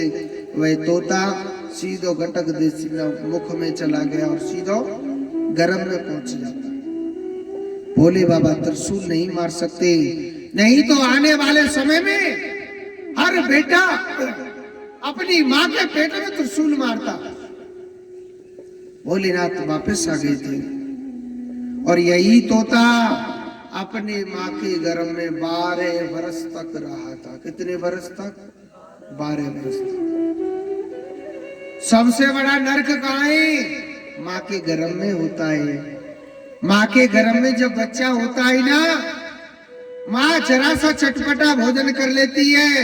वो चटपटा तीखा उस बच्चे को काटता है और वह बच्चा अंदर ही अंदर बड़ा बड़ा चिल्लाता है, बड़ा बड़ा भजन करता है, हे भगवान, हे परमात्मा, मुझे इस नरक से बाहर निकाल। माता ने गर्म दूध पी लिया या गर्म चाय पी ली तो उस बच्चे को जलन होती है। माँ अगर ज्यादा भोजन कर लेती है, बच्चे को सांस लेने में बड़ी बड़ी कष्ट पड़ते हैं। माँ अगर भोजन नहीं करती है तो बच्चा भूखा तड़फड़ा रोता है। सबसे बड़ा नरक माँ के गर्भ में होता है, अंधकूप में पड़ा हुआ।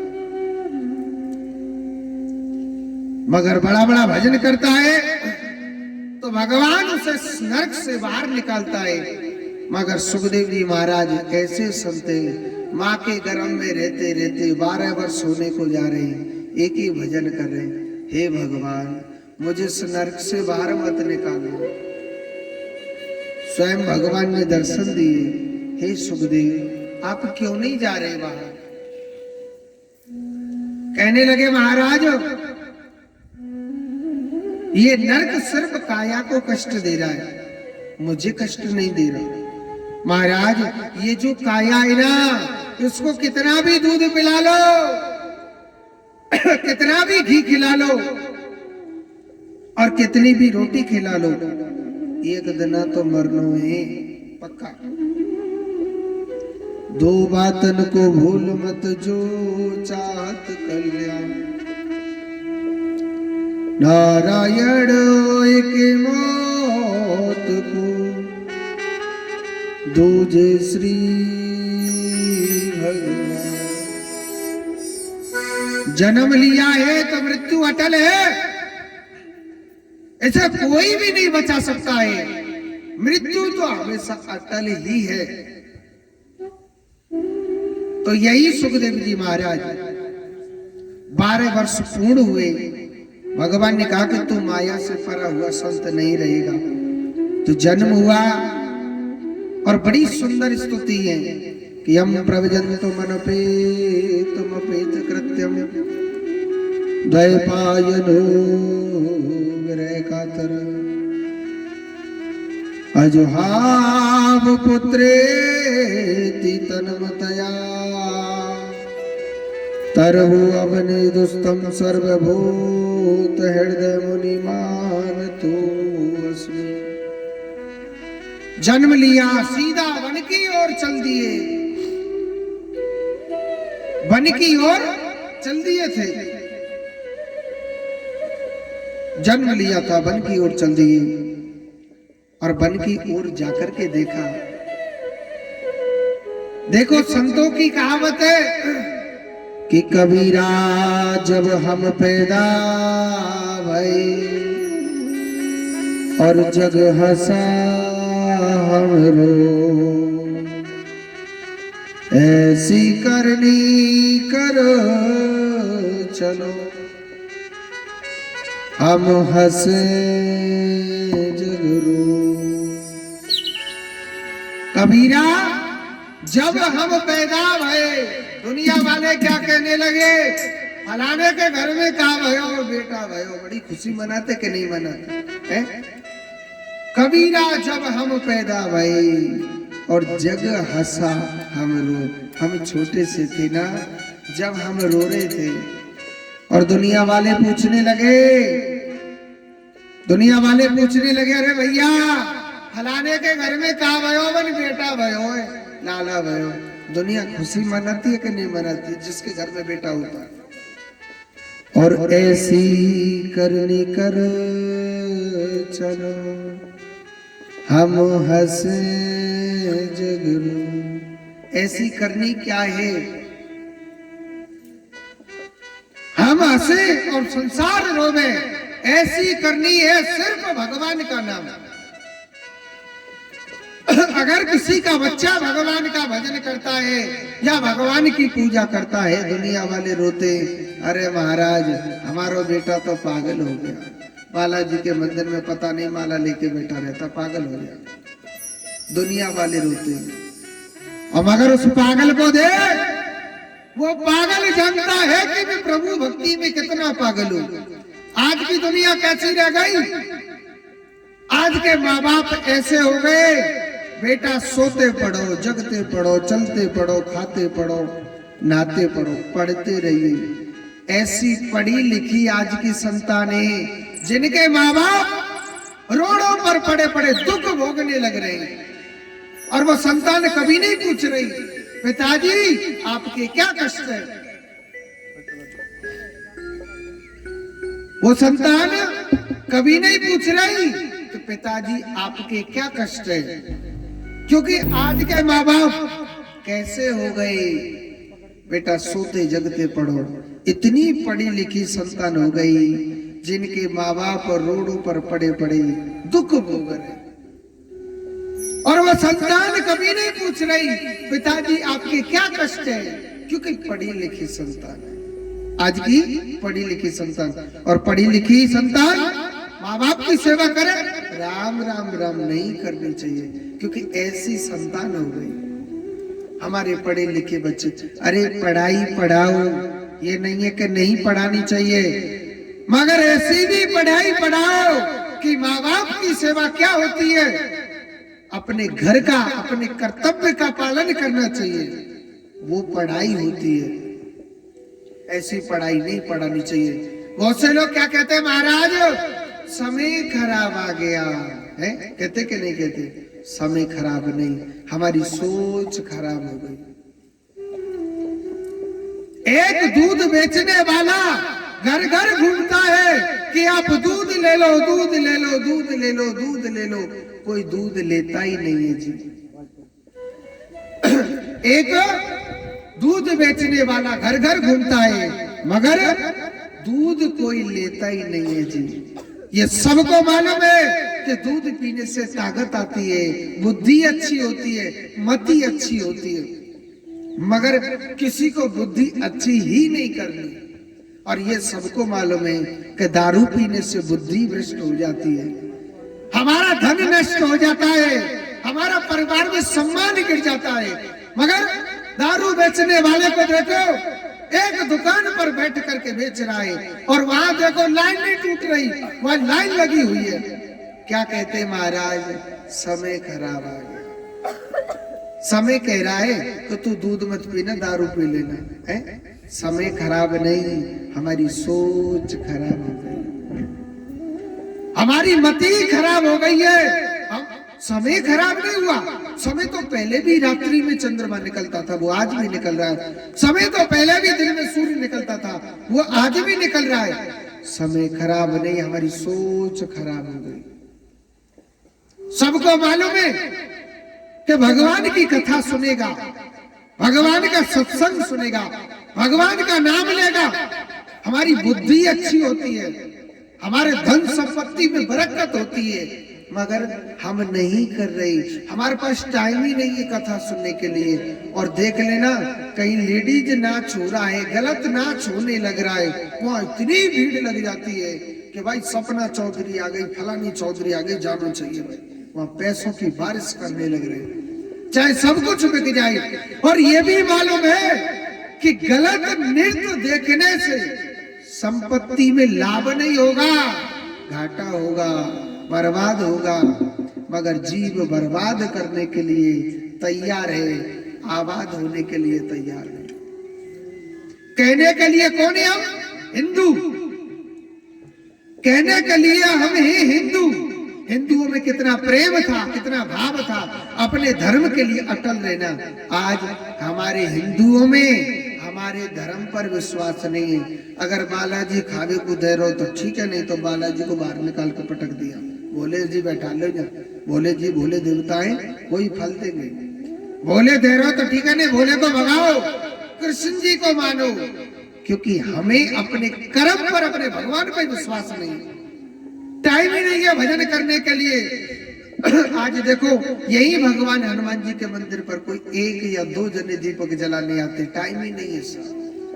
पूछते हैं जी हमारे बेटे ड्यूटी वाले, फलान वाले, भाई बड़ा पैसे वाला हो गया, अब तो तुझे राम के नाम के लिए टाइम नहीं है, तेरा बेटा ड्यूटी वाला हो गया, तू बड़ा पैसे वाला।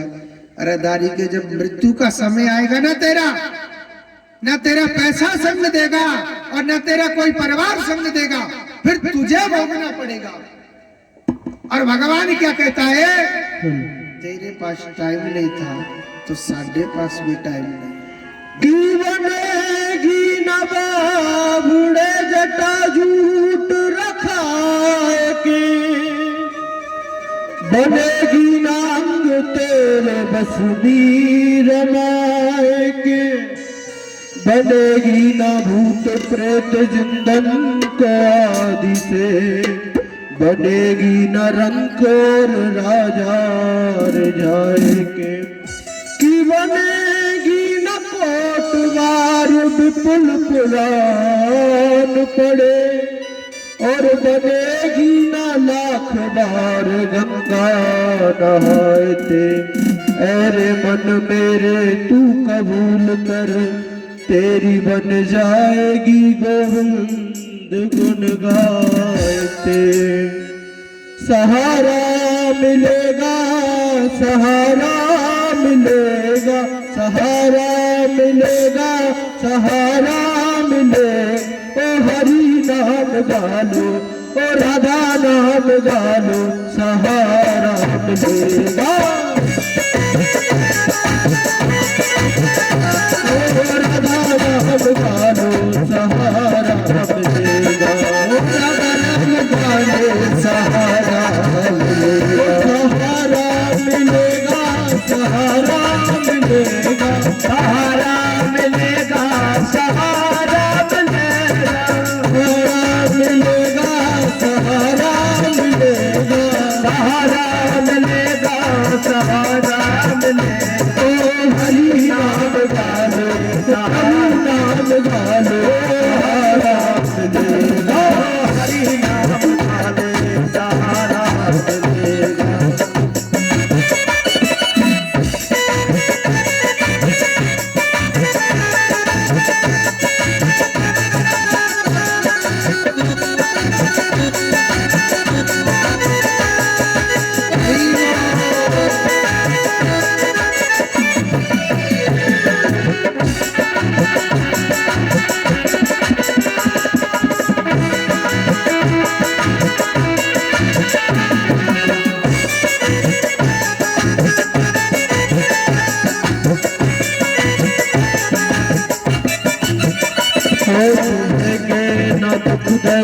त्रिशूल बनकर तुम्हें दर्द त्रिशूल बनकर गिने लगोगे तुम फूल बनकर, गिने लगोगे तुम फूल बनकर। जब मुक्ति कृपा का इशारा मिलेगा, जब मुक्ति कृपा का इशारा मिलेगा, सहारा मिलेगा, सहारा मिलेगा, सहारा मिलेगा, सहारा मिलेगा। ओ राधा नाम गालो, हरि नाम गालो, सहारा मिलेगा। हरि नाम गाले, सहारा मिलेगा। ओ राधा राधा गालो, सहारा मिलेगा। ओ सारा जहां गालो, सहारा मिलेगा।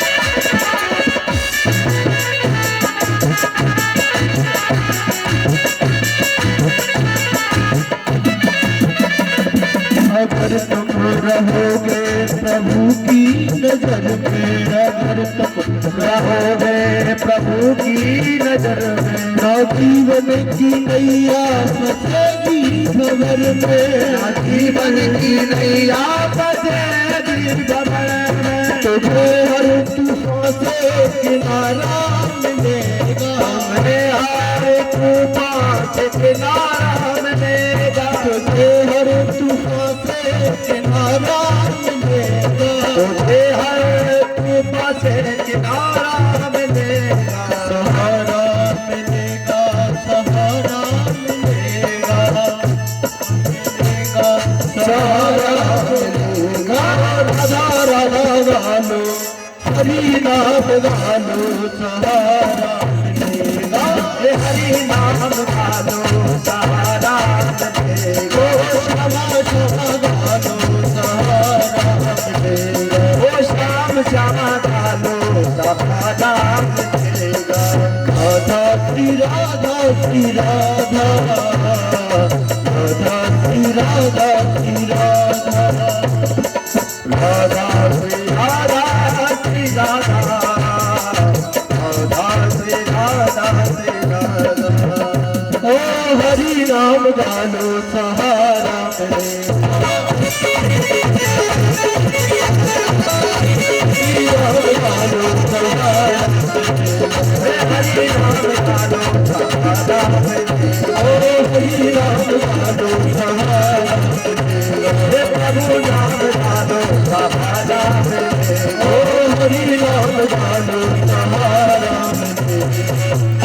बोलिए राधा रानी की जय। एक बार जोर से बोलो राधे राधे। आज इन्हीं श्री सुखदेव जी महाराज का जन्म हुआ और बड़ा सुंदर जन्म हुआ। तो सुखदेव जी महाराज का बड़ा सुंदर जन्म होता है और जब इनका बड़ा सुंदर जन्म हुआ